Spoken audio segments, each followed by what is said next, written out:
The Pittsburgh Penguins, being a franchise in the National Hockey League that has existed for over 50, nearly 60 years now, have made a lot of trades. And for those of us that are really interested in sports, you know that trades can often develop and keep going and become a thing that we like to call trade trees. Trade trees can last a long time. Most notably, the Penguins have a trade tree that started with Jeff Norton in the 90s, early 2000s, and is still going on to this day, and could be going on even further if the Penguins trade Erik Karlsson here soon. However, not all trade trees are created equal. Not every trade tree is like that Norton trade tree that I just mentioned. A lot are much smaller. The Jaromir Jagr trade tree that I did many years ago, I thought would be much bigger. It is not. It is done, and it only features a couple of pieces. So instead of making 5-6 videos on specific trade trees that are small, I thought today we could compile them into a list where we could go over rapid fire 5 quick trade trees in Pittsburgh Penguins history. You like my little tree here? I'm an artist. A lot of these trade trees are still going to this day. There's one that is completely done, and there's a couple that, technically speaking, are a part of bigger, much bigger trees. So let's jump right into it. I usually like to do trade trees with players that were originally drafted by the Penguins because that's usually where it starts. So we're going to look at 4 drafted Penguins players and 1 other anomaly. And we're going to start with Daniel Sprong. Daniel Sprong was drafted by the Pittsburgh Penguins, so that's where we start. On December 3rd, 2018, he was traded 1-for-1 for Marcus Pettersson of the Anaheim Ducks. Good deal looking back on it, because Pettersson, of course, played many years in Pittsburgh as a reliable shutdown defenseman. But just this past year, this calendar year, Marcus Pettersson was traded. On January 31st, 2025, Marcus Pettersson and Drew O'Connor, so we will add the green plus mark to signify that it was not just Pettersson that was traded. Pettersson and O'Connor were traded to the Vancouver Canucks for Danton Heinen, Vincent Desharnais, prospect Melvin Fernstrom, and a conditional 2025 first-round pick. Melvin Fernstrom is still in the Penguins organization. He's currently at development camp with the Penguins. Danton Heinen, I know there was a completely separate stint that Heinen had with the Penguins that does not affect this trade tree at all. But him getting traded back to the Penguins, he is still on the team. However, I could totally see him getting flipped and traded at the deadline this year, if not this offseason, to extend this tree. Speaking of getting flipped, Vincent Desharnais was traded to the San Jose Sharks only a couple months after being acquired in Pittsburgh. On March 5th, 2025, Vincent Desharnais was traded to the Sharks for a 2028 fifth-round pick. Given that it is 2025, that is still in the Penguins organization. That pick is still with us. This 2025 first, there was a whole thing with the Rangers and the JT Miller trade, but long story short, the Penguins ended up getting that pick. Oh, wait, they actually technically traded that pick, so we are not done here. And traded down with the Flyers of all teams, and they distributed it to make it into 2 different picks, trading down. They traded it with the Flyers to get the 31st and 22nd overall pick. But we're not done. Kyle Dubas loved to trade down this draft. I'm not sure why. Hopefully it'll work in the future. He did use the 22nd overall pick to draft Bill Zonin, who of course was just drafted and is currently at dev camp in the Penguins organization. But he once again flipped the first round pick, 31st overall. He packaged it, the 59th overall pick, to get the 24th overall pick. And that pick was used to draft Will Horkoff, another first rounder, to make 3 for the Penguins this year. So that finally concludes this trade tree. So I think the Penguins did very well in that trade tree. Daniel Sprong was a second-round draft pick of the Penguins. In 2015, he still really hasn't found a permanent spot in the NHL as a scoring winger. He doesn't really play defense. But a guy that does play defense, Marcus Pettersson, who we just traded him, yes, but he lasted 7 years with the Penguins. Didn't win a cup with the team, unfortunately, but he was a fantastic defensive defenseman.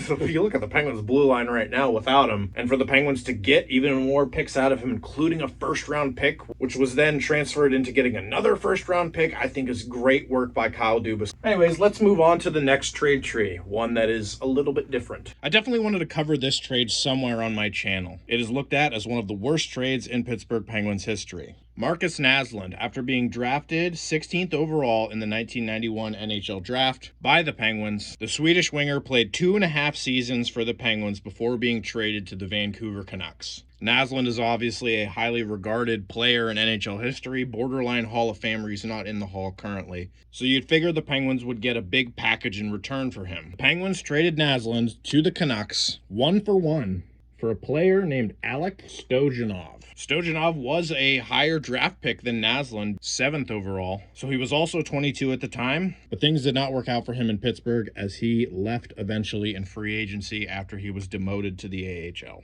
So yeah, a very unfortunate trade for the Pittsburgh Penguins, given that Marcus Nasland ended up becoming one of the greatest Canucks of all time. Never won a Stanley Cup because he played for the Canucks. He has a Pearson Award to his name, and he was a 3-time All-Star. Played over 1,000 games, nearly 900 points. And with the player the Penguins got back, Alex Stojanov, only playing 45 games for the Penguins and recording 6 points, it is a failed trade for the Penguins. Let's move on to a very strange trade in Penguins history. I usually like to cover trades that start with a player that the Penguins drafted, but in this case, this is a trade I really wanted to talk about. So we'll technically start with a 2019 4th-round pick. The Penguins traded that to the Stars for Jamie Oleksiak. And strangely, and I believe this is the only time in NHL history this has ever happened, after 2 years, roughly 2 years, on January 28th, 2019, that's not roughly 2 years, but whatever. That same 4th-round pick was reacquired by the Penguins in exchange for Jamie Oleksiak with the Dallas Stars. I could be wrong, but this, I believe, is the only time in NHL history, outside of like future considerations and cash, where a trade has been made twice. The Penguins just basically loaned a 2019 4th-round pick to the Stars, and the Stars loaned Oleksiak, and then they just got it back. Very fascinating work by, of course, who else did you think made this trade? Jim Rutherford. So when it was all said and done, Jamie Oleksiak played 83 games with the Penguins and recorded 25 points. He was there in years where the Penguins were still losing in the first round, and he was a serviceable defenseman, but again, just a weird rental. Let's move on to the next trade tree. This is another trade that is technically involved in a much bigger trade. And for this trade, we're talking about Ryan Whitney. On February 26, 2009, Ryan Whitney was traded to the Anaheim Ducks for 2 players, Chris Kunitz and Eric Tangradi. Chris Kunitz, obviously one of the best Penguins of all time, my favorite player of all time, if we're not including Crosby. And after a fantastic career with the Penguins where he won 3 Stanley Cups with just them, 4 in his career, he's just a fantastic player. I love Chris Kunitz. I should do a thank you Chris Kunitz video. He does leave the Penguins in free agency, though, after the Cup runs, goes to Chicago and then Tampa, or it might have been vice versa, and ends up retiring. So that branch is clipped. Eric Tangradi, despite being not as notable of a player, is where things get interesting. The Penguins eventually trade Eric Tangradi to the Winnipeg Jets. The Penguins trade Eric Tangradi 1-for-1 for a 2013 6th-round pick. It was actually a 7th-round pick, and then it was a conditional pick, and then it bumped up to a 6th-round pick. But long story short, the Penguins ended up drafting a player by the name of Dane Burks.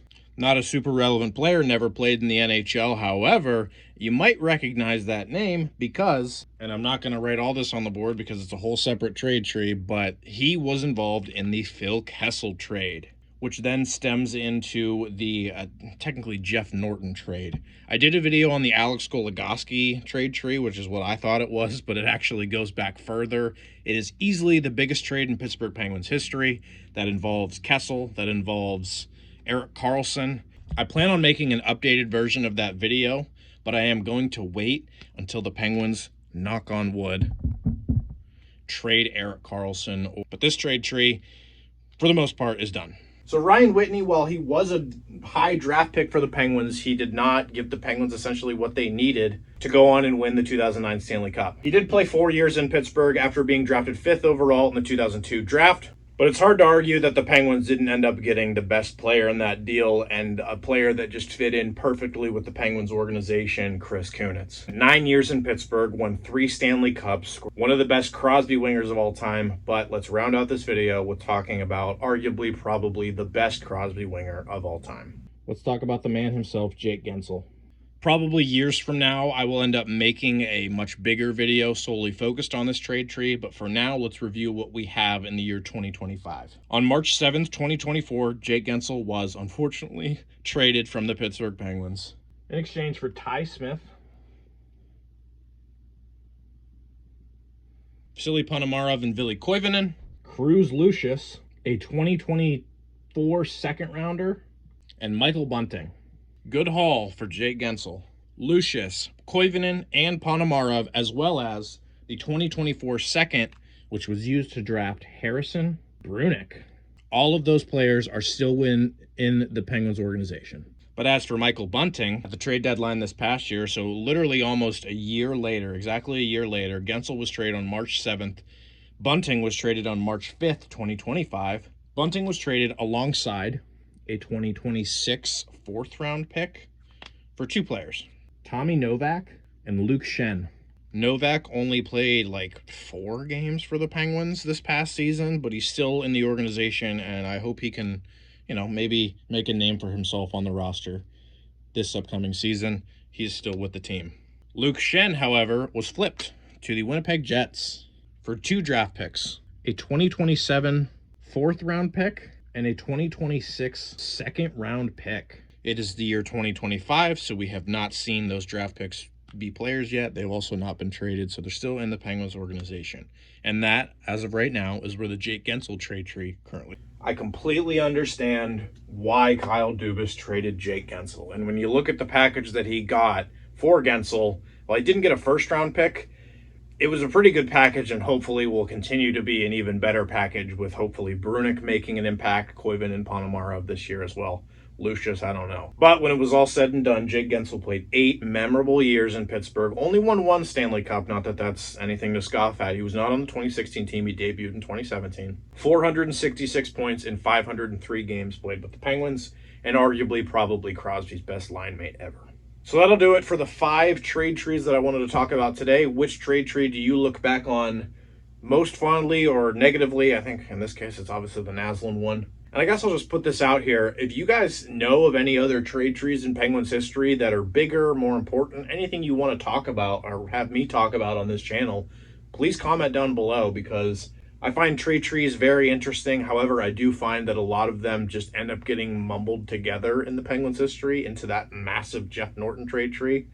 As I mentioned, I will probably do an update on that video once Carlson gets traded. Maybe. But as for now, thank you guys all for watching. Be sure to like, comment, subscribe, and go Penguins.